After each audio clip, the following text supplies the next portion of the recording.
Welcome to Signs Unscripted. I'm Robin Donovan, Signs of the Times editor-in-chief, and with me today is... William Watson, Signs Manufacturing and Chief Sign Dog.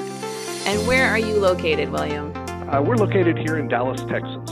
Okay, and tell us a little bit about what you do for your company, and then we're going to talk a little bit about this TV show that you guys have started. Well, chief bottle washer. The company, we've been doing this now for 40 years almost, and it's fundamentally a family business, but it's grown an awful lot. And as it's grown, my duties have changed from working out on the crane trucks and building signs until now, basically, I guess I would be upper management. Okay, and how big is the company now, just to give people a sense of what you're like? 50. Okay. We have 50 employees. So pretty sizable for a sign company. Yeah. For the business that we're in, we're pretty darn large because we are not a program sign company. We don't do any program work. Gotcha. And so recently you guys launched Dawgs TV, and I think that's how I connected with you virtually. And you've got a YouTube channel, and this is something that's pretty new for you guys, right? Oh, yes, absolutely. It's been quite the crazy adventure. And so how did this all come into being? There's a local production company that I hooked up with. They were looking to produce a reality TV show. And we were sitting around in a bar basically talking over drinks and got to talking about what we did. And I explained to them the sign business and that. And they'd, of course, seen a lot of our work because we've been doing this for an awful long time and have done literally 100,000 signs. And so we got talking about it, and they thought, wow, this is an interesting business. There's with an awful lot of creativity and constant problems to be overcome. Maybe this would be an interesting thing to do a show about. Gotcha. And they came back. Yeah. So they came back and pitched it to me, and it took me about a day to come back and say, yeah, let's do this. Yeah, let's do this. This is intriguing. Yeah, it is intriguing. And so talk to me about kind of the finances of it, because video, especially this quality of video, isn't cheap. So how does that work? Well, the production company pays for most of it. My main cost is the talent, quote unquote, which we're not very talented, but you know where it goes. My employees, I end up paying a lot of them when they're on camera. It's not cheap. I'm fairly familiar with the costs that are being borne on this, just because I've got a pretty close relationship with the production people. And, if you don't have, I'd say at least $100,000 put aside, I wouldn't even try it. I know that they've spent well into the 70s. Yeah. Already, and we're getting ready to publish the 4th episode. Gotcha. Yeah, and so is there a thought that this will eventually be on like television as well as YouTube, or maybe? It depends. It depends on the viewership. Sure. There's already some. I know that there's some revenue stream from it already. We've only got 100,000 viewers or something so far, but that's not too terrible for three episodes. If there's enough viewership, then it'll turn out to be really profitable. If there's not, then it'll end up going by the wayside.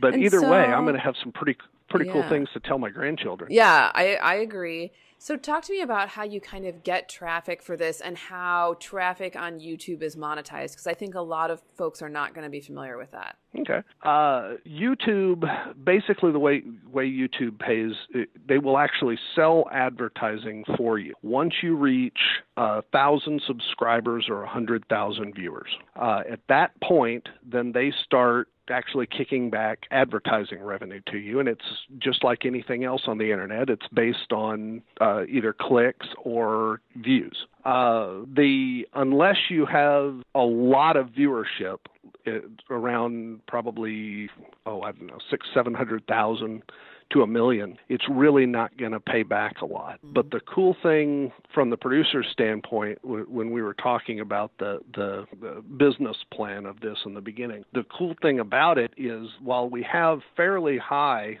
startup costs, our ongoing costs are far, far lower. So once we've started up, if we can actually get if we can get to reach that threshold in the viewers, it's not going to take all that many beyond that before this thing actually starts to become profitable. And how do you like attract those initial viewers to something that's like a brand new channel on YouTube? Well, there's all sorts of ways. I personally have hired a consultant to help drive traffic. That's not something that the producers did. I did that. Mm-hmm. The producers have done an awful lot of marketing deals with other YouTube shows and things to drive traffic that way. Gotcha. I talk to people like you in Signs of the Times magazine, try to do interviews and things like that. Every little bit counts. Basically, what we're seeing is you're going to get a subscription for every 100 people or so that actually watch a show. Okay. Now, of the 100 people that watch it, there's some of them are going to come back and watch it again, or watch later episodes, but they haven't subscribed yet. Understood. So, okay. But the cool thing is that once you've got a subscription, then you tend to get repeat viewership out of that. So it tends to be a building process. Okay. So how much time does it take? Like when you guys are filming an episode and you have to set aside staff time and people to interview and they have to come to your company and, put the cameras up and everything. How much time do you think that takes, or what does that entail? Oh my gosh. When we started this thing, literally the very first day I almost quit. Because, seriously, I had camera guys everywhere. They were stopping everybody doing what they were doing. Hey, stop and tell me about what you're doing here. It was just crazily disruptive for our operation. And so the second day we had a meeting and I told them, look guys, this isn't going to work. And what we ended up doing is they have essentially wired most of the place, and I have 4 buildings here, so it's a lot of space to wire, with cameras and sound. And I'm sitting here talking to you on the phone right now, and I'm on two cameras are watching me. Oh, geez. And there's actually a mic that's recording what I'm saying. Wow. Right now. Yeah. So virtually everything that we do here now is being recorded all the time. And I built them an office here on the facility, production office, where there's people in there right now going through all that video, trying to find the few gems of useful video that they can put together to build a show.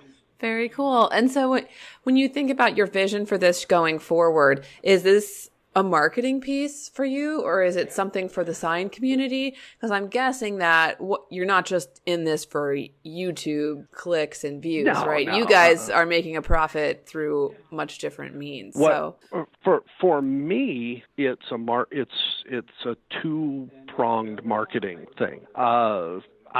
We have already gotten business out of it that we would not have gotten if we hadn't have done this show. In fact, on the very first day, when everything was crazy and cameras were everywhere, that day it justified itself from a marketing standpoint. How so? In that it allowed us to get a sale that otherwise we were in the process of losing, and that sale was 6 figures, so it was decent money. Awesome. Okay.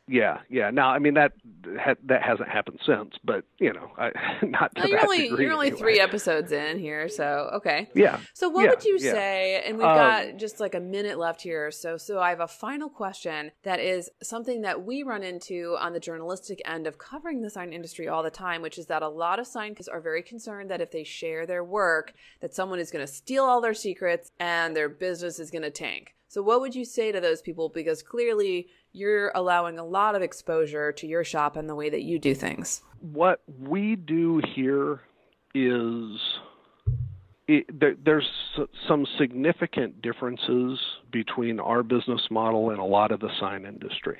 And because of that, we have some insulation from people being able to take our secrets and thereby take our business. At least we hope so. We think so. But the reality is that all of our businesses, everybody's business in the whole world, is really just a proxy for our work.